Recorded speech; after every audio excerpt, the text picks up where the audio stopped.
So my computer has two display outputs, a DVI connector which goes to this monitor, and an HDMI cord that runs all the way over here to this TV.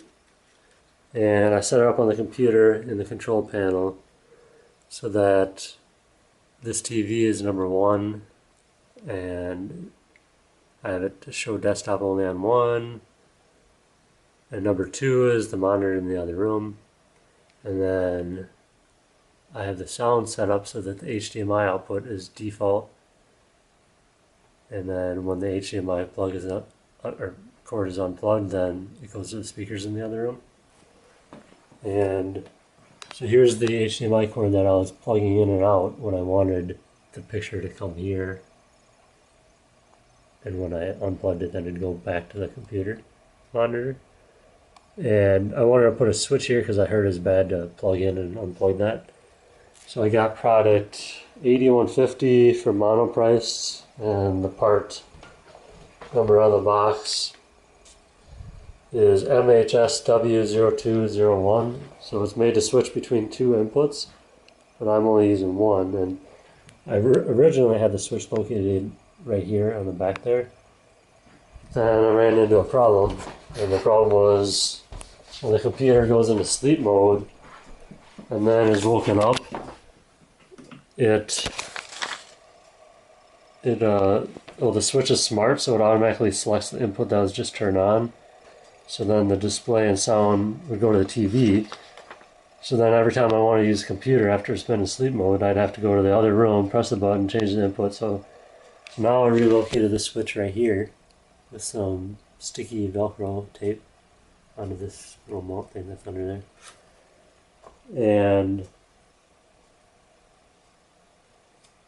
so now the HDMI cord is really short. It just goes back to the computer right to there. So I don't need the optional power supply, but when I had it hooked up in the other room, I did need one, and I just so happen to have one laying around. It's 3.5. The port on that is a 3.5 millimeter by 1.35 millimeter plug, and the one I had supplied 4.5 volts and 700 milliamps, which is enough to make it work. But they say 5 volts, and then probably 1,000 milliamp is what you'd want. So here, the display and sound are right here, and then you just press this little button.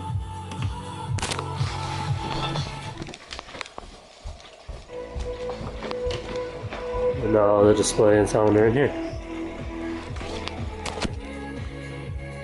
And then I have this little keyboard.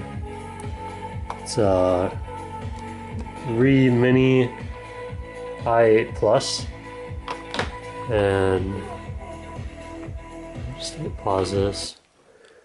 So that sends a signal to this little USB read, or whatever it's called. So it's hooked up, this little teeny thing goes into this USB cord, which runs, there's a USB cord running all the way to the computer for that to work. And now we'll just see how long this thing will last, the switch. I've heard some things about some switches not lasting long, but I've been pressing it quite a few times and it still works good. So